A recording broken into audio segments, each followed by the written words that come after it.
Amigos de nuestro diario, qué gusto tenerlos nuevamente en este segmento Se Busca Presidente. Hoy estamos con el candidato Luis Lam del partido PIN. Gracias por venir acá. No, Evelyn, gracias a usted y a nuestro diario por la invitación. Para mí es un placer. Bueno, vamos a comenzar con esta entrevista para buscar el mejor perfil para este próximo 25 de junio. Así que aquí tengo su currículum, lo ha enviado usted, vi cuál es su propuesta, así que vamos a comenzar con estas preguntas que tenemos para usted. ¿Le costó llegar? Vi que vino antes de la hora. Pues trato de ser disciplinado y lo más puntual posible. Dicen que para ser puntual tiene que estar por lo menos 15 minutos antes.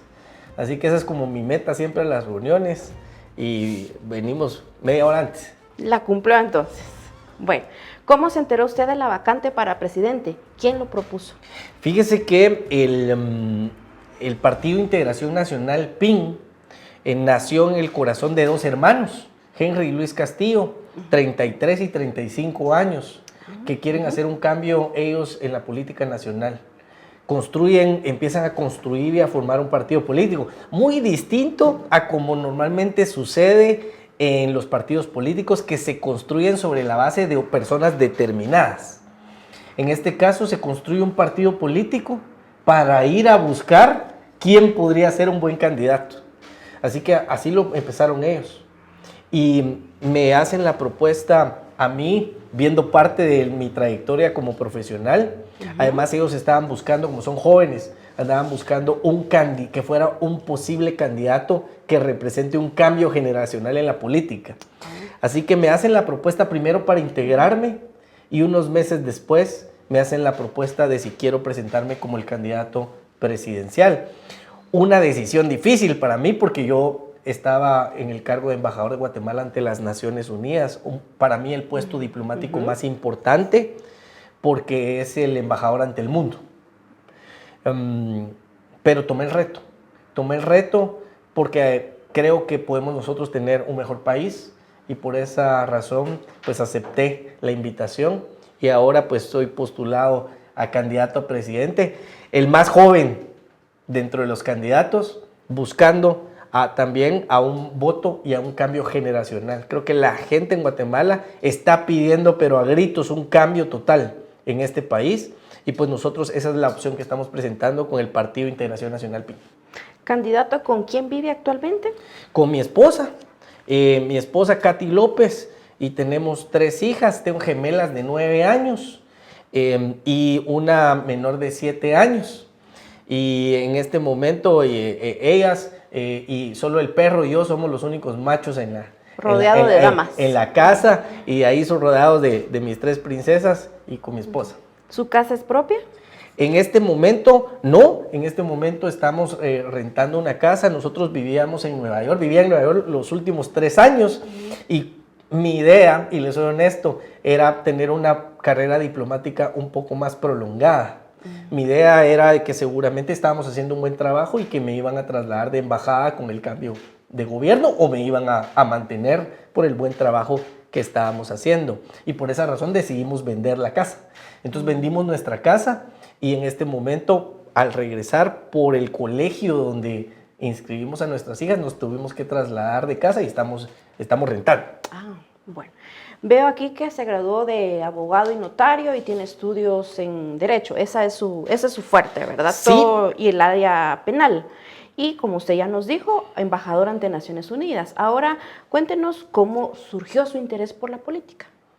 Mi interés, obviamente mi profesión es de abogado, ¿verdad? Y la licenciatura que se otorga con esa profesión es de licenciado en Ciencias Jurídicas y Sociales. Entonces, siempre estamos muy relacionados. Creo que la profesión del abogado es el que más relacionado está con el tema de la política nacional. ¿Por qué? Porque es toda la problemática social que tiene y cómo puede emerger en la solución de los problemas en la sociedad. El ordenamiento jurídico, la constitución, las leyes, los reglamentos están hechos para tener mejores sociedades. Entonces creo que desde la profesión ya tomé, digamos, alguna participación en el tema de la política nacional. Todos hacemos política, todos vivimos dentro de la polis, de lo que refiere nuestro Estado.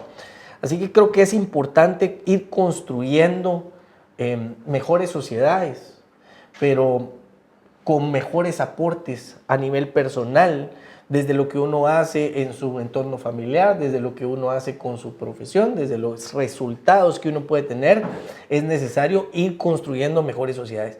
Es lo que yo he tratado de hacer en el ejercicio profesional y obviamente al presentarme una invitación para ser el candidato en las próximas elecciones, fue una decisión no fácil, pero que la estoy tomando con mucha seriedad y con todo el profesionalismo posible. Usted no va a encontrar en mí ninguna campaña o propuesta política que no pueda realizarse.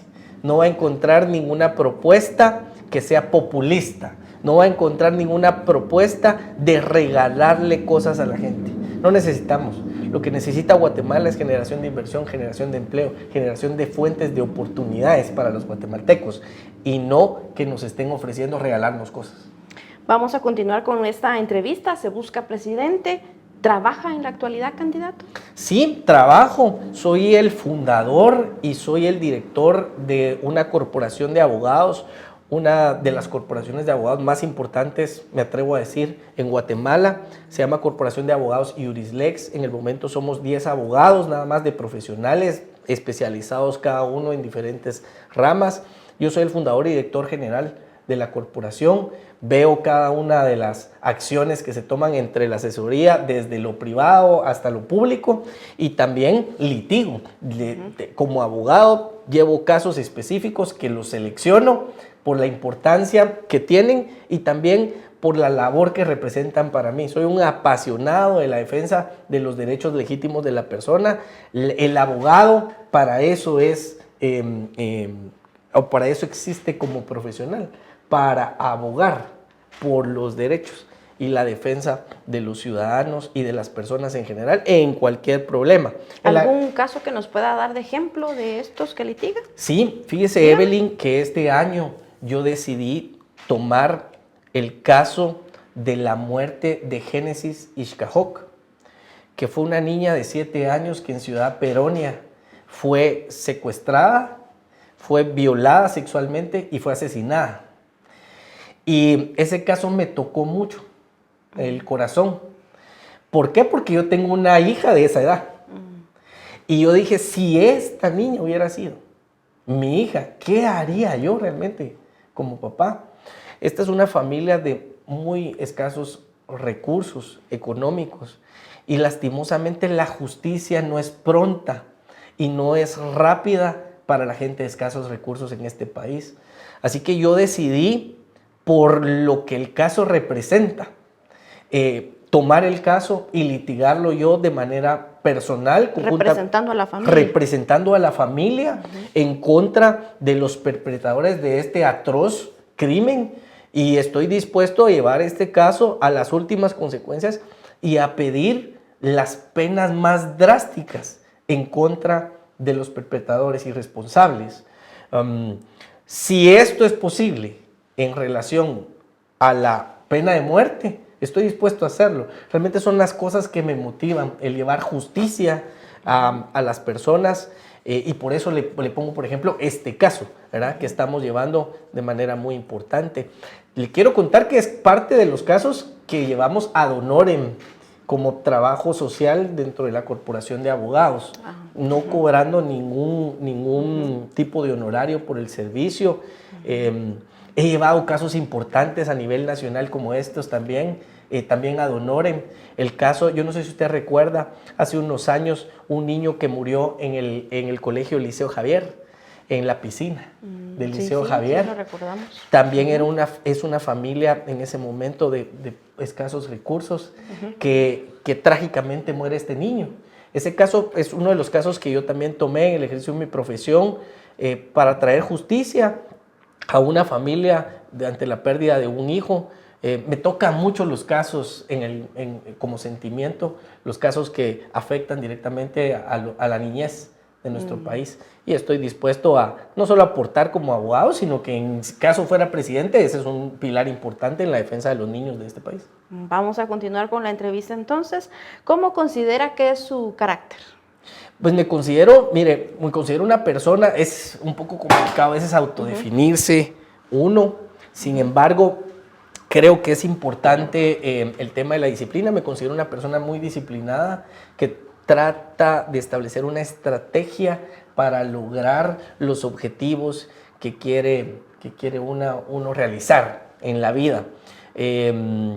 Creo que las cosas materiales en el desarrollo profesional y en el desarrollo personal son importantes, pero no tengo duda de que no son las más importantes. Creo que uno puede hacer muchas cosas con su vida, más que tener el mejor auto, tener la mejor casa. Creo que puede uno contribuir realmente a la vida de las demás personas. Y el candidato Luis Lam, ¿qué situaciones le provocan enojo? Me provoca un enojo cuando las personas no creen en sí mismas, no creen en las capacidades que tienen, pero no ponen el mejor empeño en lograr las cosas que quieren. Me enojan las personas que quieren regalar las cosas y que no quieren hacer el mínimo esfuerzo por lograr algo más. Creo que es parte de la responsabilidad que debemos tener cada uno. Que aquellas personas que sí quieren salir adelante, pero no quieren esforzarse para salir adelante. A mí mi papá me enseñó a trabajar desde muy pequeño. Teníamos un restaurante y una cafetería china en la zona 12, se llama Taiwán. Y desde los 10 años yo vengo limpiando mesas, atendiendo clientes, si había que ayudar en la cocina, me metían a ayudar en la cocina, a luchar por lo que uno quiere. Parte de esos esfuerzos, pues, son resultados de poder estar sentado aquí con usted en esta entrevista, tratando de ser presidente en este país. Bueno, ahora, por ejemplo, ¿cómo actuaría si en el Congreso de la República y en el dado caso que usted sea electo presidente, no se, por ejemplo, hablemos de la iniciativa del presupuesto general de la Nación, que no se aprueba un presupuesto general importantísimo? ¿Qué haría usted? ¿Cómo actuaría usted ante esa adversidad? Mire, primero, si el presupuesto no se aprueba, tenemos que ser pragmáticos. Soy alguien pragmático que trabaja con lo que tiene, ¿sí? Si el presupuesto general de la Nación no se aprueba en un determinado año, se tiene que utilizar el presupuesto anterior. Entonces, lo primero que haría es, obviamente, analizar con el gabinete qué es lo que podemos hacer con el presupuesto que está, que es el presupuesto del año anterior, para poder viabilizar la ejecución de las propuestas y de los proyectos que nosotros tuviéramos. Segundo, sí creo que es necesario exponer las razones por las cuales los diputados o las diferentes bancadas no decidieron apoyar un determinado presupuesto. ¿Por qué? Porque el presupuesto general de la Nación, entre los diputados y entre las personas que ejecutan los grandes proyectos del país, lo que se ha convertido es un botín. En un botín de corrupción en las cuales se reparten desde plazas, desde trabajadores y plazas fantasmas, hasta las utilidades por comisiones en los grandes proyectos a nivel nacional. Entonces, ¿qué es lo que pasa? Normalmente bancadas utilizan ese mecanismo de coerción para, si no me das esto, entonces no vamos a votar, no te vamos a apoyar. Yo creo que es importante rescatar esa parte y sí es necesario exponerlos. Yo como candidato le quiero decir algo. Si me voy a presentar, voy a decir las cosas y las voy a decir de frente. En los próximos 2.5 meses que quedan de campaña, usted va a encontrar posiciones muy determinantes y muy concretas respecto a los otros candidatos. ¿Por qué? Porque creo que las cosas se tienen que decir y la gente y la población tiene que saber todas las cosas de los otros candidatos. Vamos a continuar entonces. ¿Sabe trabajar bajo presión? Mire, toda la vida he trabajado bajo presión. Mi papá era uno de los que más me presionaba. Cada vez que hacíamos algo, pues él lo quería que lo hiciéramos bien, lo que hiciéramos con excelencia, como le digo, desde los 10 años. Así que he trabajado toda mi vida desde los 10 años. No solo sé trabajar bajo presión, sino que también sé como líder saber hasta dónde puedo presionar según las capacidades de cada una de las personas que están bajo el control y bajo la administración de uno. Fui parte del ejército de Guatemala. Yo fui mayor asimilado del ejército casi 6 años, utilizando todos los días uniforme, botas y lustrando mis botas, lustrando mis zapatos todos los días, hebilla, insignias, y eso lo único que hizo fue reforzar la disciplina que ya traía. Así que, y no crea que los militares me trataban bien. Los militares, a los civiles que se incorporan al ejército les dicen pachucos. Y cada vez habían también aquellos que pensaban que deberían de imponer mucho más disciplina a los pachucos porque no la tenían. Así que sé trabajar bajo presión y sé lograr, digamos, resultados trabajando bajo presión. Creo que es importante. La última pregunta entonces, tengo aquí 25 solicitudes, usted ya sabe, ¿verdad?, de los candidatos. Dígame, ¿por qué debería de contratarlo? ¿Por qué debería de contratarme? Primero, porque creo que analizando, y como esta es una oportunidad laboral para ser presidente, quiero que usted y todos los ciudadanos guatemaltecos puedan analizar las hojas de vida de cada uno de los candidatos y ver la capacidad profesional, los logros que ha hecho, qué posiciones políticas ha ocupado y cómo ha sido su comportamiento en cada una de las acciones que ha realizado. Yo he tenido la oportunidad de asesorar desde lo privado hasta lo público y le puedo decir que he logrado grandes cosas en cada una de las posiciones que he ocupado. Como abogado, desde asesor en entidades descentralizadas hasta gobierno centralizado, hemos logrado cosas importantes. ¿Qué puedo resaltar de cosas importantes que he logrado para obtener este puesto de presidente? Primero, creo que combatí directamente y frontalmente una ideología política para implantar el socialismo en Guatemala. Que tenemos que decirlo, el socialismo no ha generado más que otra cosa que pobreza en todos los países en los cuales se ha querido implementar. Son sistemas económicos fracasados. Por eso yo creo en la libertad de mercado, en la libertad económica, para crear mejores oportunidades para todos, empleo, trabajo. Esa es la única forma. Hay que trabajar duro, hay que esforzarse para salir adelante. Y segundo, soy alguien que cree firmemente en los principios y valores. Si los cimentamos en los niños desde muy pequeños, vamos a tener mejores adultos, mejores ciudadanos, mejores padres, madres de familia, y entre mejores familias tengamos, vamos a tener una mejor sociedad. Así que también he sido precursor de la política pública, la única política pública de Estado que ha defendido la vida y la familia en este país. Esa nació en mi escritorio, son resultados a nivel nacional importantes, y por eso creo que tengo toda la capacidad del profesionalismo y además la juventud y la energía para ser el mejor presidente de este país. Bueno, candidato, por favor, firme su solicitud de empleo. Es un honor presentar esta solicitud de empleo ante ustedes y ante Guatemala, y el compromiso de tratar de hacer lo mejor por usted, por su familia y por todo el país. Espero el llamado del pueblo el 25 de junio. Muchas gracias. Gracias a usted por acompañarnos. Y gracias a ustedes, amigos. Sigan pendiente para saber más acerca de los candidatos en este segmento Se Busca Presidente.